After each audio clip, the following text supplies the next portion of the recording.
Hi, everyone. Welcome to the January 2026 updates to the Zero Debt Budget System. So excited you're here, and I'm going to share with you all the new upgrades. So if you are new to this and you haven't watched all of the setup videos, make sure you go back and do that to actually learn how to use the system. But this will show you different things that have been changed or upgraded to make your life even easier. So right now we are looking at the planning page. And all of these updates, I will say, have been made to the 12 debt version and the 20 debt version of the Google spreadsheet. So we are looking at the 12 debt version right now, but the same changes are on the other one as well.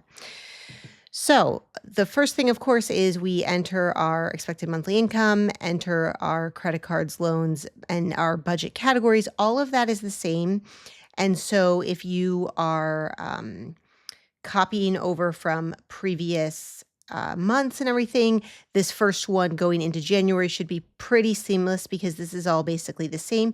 It's just that there is now a notes column. So if you wanted to make a note about, say, one of your monthly bills is a subscription that you are canceling, you might want to make a note that like this is the last payment or this is the last month of whatever.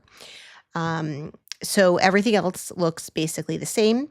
As a reminder, because I just want to put the reminders in there, everybody should have a next month's money category in their budget. You can set it for last day of the month. Remember, do not set a target or goal. Don't even make it a sinking fund. It's just a placeholder. That's where you put all the extra money after you've fully budgeted your current month. And that is how you get 1 month ahead. So make sure you have something like that as a catch-all to place all of the extra money, and you'll know you're 1 month ahead when you get to the, say, January 1st, and your next month's money category contains on your budget page the total amount of money you need to fund January. Like you're good to go. You've got everything. Okay. So other updates, this just looks a little bit different. You have like your actual January action steps. You can fill this in each month with things you are going to concretely focus on to hit your money goals. The reminders and to-do list now looks like this, where there are dates so that you can put something in like if you had to actually mail a check, like mail check for, XYZ, whatever it is. If you need a reminder for a specific date, and then you can just mark off that you did it. We also have like a just general notes section below, like before, in case you wanted to put something that's not date specific. Okay, so those are the updates for the planning page. Let's jump over to the budget.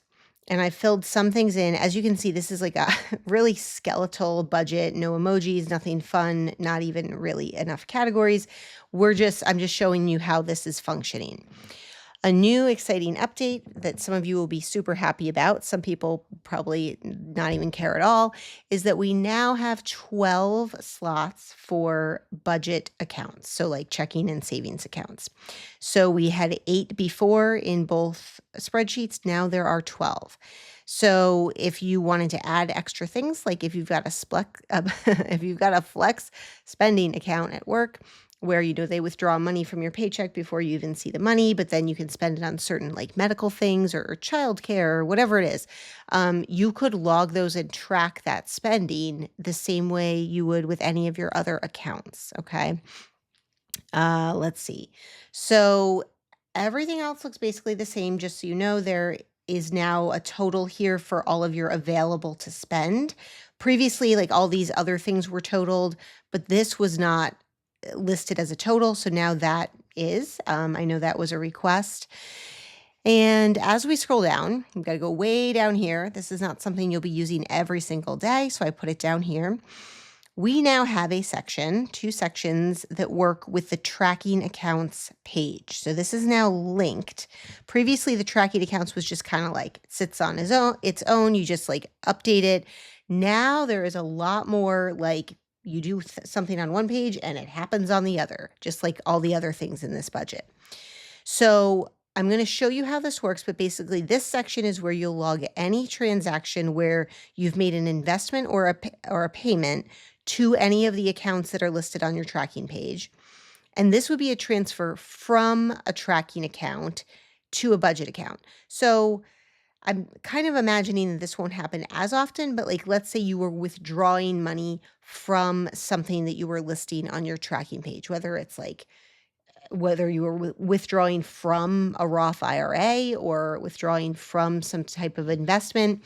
I always encourage you to, if you've got like cash savings, just like a savings account, that should really be on your budget page at the top here. It shouldn't be offloaded into um, a tracking account, because cash should be listed here, and it should have a budget line that literally says something like long-term savings, and it's listed there, and you just don't touch it, but it's included in your budget. But these things would be things like investments, or things like a mortgage, or some other, or a HELOC, or some other type of debt. And I'm going to show you what that looks like. So we jump over to the tracking accounts page, and you'll see that I've put in two placeholders here of examples, right? The first one is the mortgage. The second one is a Roth IRA. So you'll notice that the same thing holds, where the light gray is where you can type on. The white, don't type on that because there are formulas there, okay? So I put in a starting balance. Let's say it's $280,000. Yes, you should put it into the penny. These are just round numbers. And in general, you'll go with like the first of the month, because it's like the January balance. Whenever you started January, where did this tracking account stand? If you're going to, use this section and keep track of things. The type of account, looks very different now. We have many options here. The most important thing to know is that the first half of them up here are all assets, and the bottom half are all debts. And that matters a lot for the way things are going to calculate. So make sure you are correct on whether it's an asset or debt. Whatever you really choose for which one, that's just for you. That's not going to matter, but they will do a lot of things differently based on asset versus debt. So for this one, we did choose mortgage, and this one, there is a Roth IRA in there. I'm going to do another one here. Let's look through and say that we're going to do let's say it's just a pension, but I want to show you what happens here. So if I put in pension, and if I put a starting balance of, I don't know, let's say $50,000, notice how there's no running balance yet. That's because you have to choose the type of account for it to start calculating correctly. So I just wanted to point that out, that you have to finish filling that out, and you really should put the date in. And then that would be considered complete. This line down here for interest assessed this month, if you want to make sure your tracking accounts are kept totally up to date, and if there is interest that's happening, you should really, fill that in once a month. You could go in at the end of the month and just kind of go back and be like, okay, what was the interest this month? So you could choose a date. It really doesn't matter.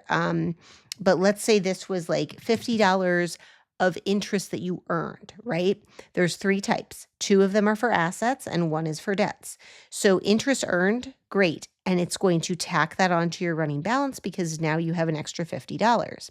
Maybe you lost money on, maybe it was some type of like a stock market investment, and you lost money. That will track that way. If you accidentally choose the wrong one, because this is an asset and you choose the debt, it's going to alert you to that, because it's not going to calculate correctly otherwise. So for any debt, it's just going to be considered an interest charge, and it will be like tacked onto the debt as more that you owe. So we're going to put that there. Okay, so now let me show you how this works with your actual budget page, because maybe you want to, like something like a mortgage, you can do in a kind of unique way, where if you don't want it to just be logged under spending, if you want it to be logged as like a transfer to your tracking account, I'm going to show you what that looks like. So over on our budget page down here in the section going to the tracking accounts, I'm going to first point out that up here in our budget, you have to put a category in. So we have our mortgage category. We know we needed $2,000 for the month because that's what we need to pay. And we have that available and ready to go. And normally, if you were doing this, you would then put that in spending and just log it as a transaction. But now, instead of having to keep track of your mortgage separately, if you do it this way, we could go in and say, okay, so January 1st, we paid $2,000 from checking. We pulled it from the mortgage category in our budget because we budgeted for it. And then this is the tracking account. So to the mortgage tracking account. What's going to happen is because this is a debt, it will be considered spending. So you'll notice that up here, all the way up here, nothing's left because we paid the bill and it shows that it was spent this month. And when we go back over to tracking, it dropped our mortgage by $2,000 because it logs that we paid it toward it. Okay, great. If you want this included in your net worth, you can do that if you want to look at that number. And you'll notice that that number is now showing, it's the same number. Whichever ones you check off will be factored in. And so that's up to you what you want to look at, okay? And you can just change them throughout. Now, let's say we wanted to contribute to our Roth IRA, because this is something that came up over the past year where people said, I'm making an investment. Why does it look like I spent the money? Because it's still my money. It's still like my investment, right? So let's say that on January 2nd, you wanted to send $100 from checking to your Roth IRA. Now, keep in mind, you have to have a category for this. So let's say I didn't do this already, but let's say I'm just going to pull it from vacation. Let's say you had created a category for funding your investments, right? So I'm going to take it from vacation. So what's going to happen now for vacation is it drops by 100, right? Because we had a total of 600 in there. So now it's down to 500, but nothing was spent. We're still just looking at the mortgages spent here. And that's because you didn't really spend the money. You invested it, right? So over on tracking, you'll notice that the Roth IRA now has 5,100, not 5,000, because you invested that. So as far as the types of accounts and the types of debts, I did include buy now, pay later loans, but I would be careful that in general, the stuff on your tracking page shouldn't really be revolving debts in the sense of like you're actively charging things to them and actively paying off the way you would do a credit card, right? Because these should be things ideally that are existing debts that you are only just working on paying off. It's not something you are also accruing because it gets very messy and there's intentionally not a ton of lines for contributing or taking money out. This is meant to be like a monthly payment that you make toward these things, and that's that. So if you're using credit cards for spending, those obviously go in like the debt or the credit card section of your budget.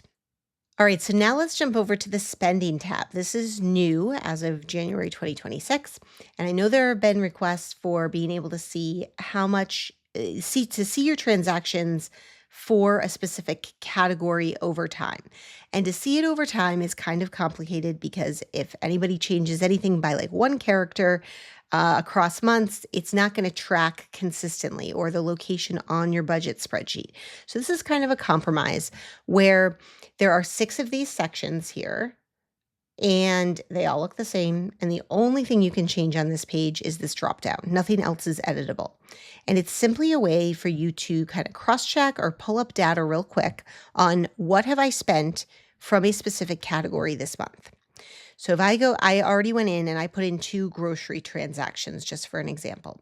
So if I choose groceries, it's going to pull up all the data for anything that's filed under groceries as a category. So it tells me that in that category right now, I still have 110 left.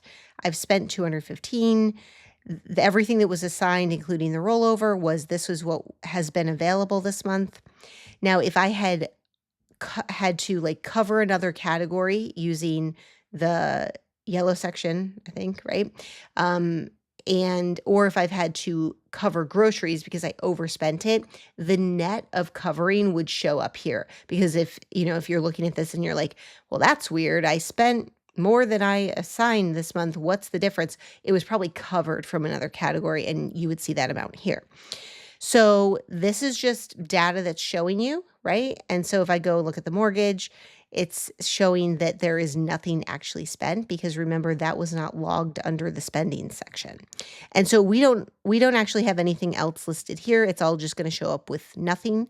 But for all of your categories over time, you can pull them up. And that's why I did 6 of them, so that maybe if you've got like up to 6 that are your common ones that you're kind of tracking to see like what have I spent this month, you could just kind of leave them in here, just so you can quickly jump over and check.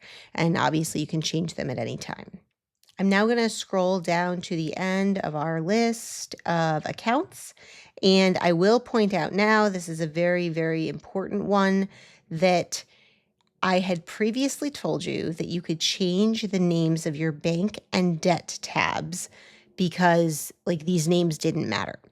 Now, because there is a debt payoff tracker that will be releasing on January 1st, it does matter big time for the debts. So unfortunately, you can't change the names of these, or your debt data won't pull out correctly to be used in the debt payoff tracker.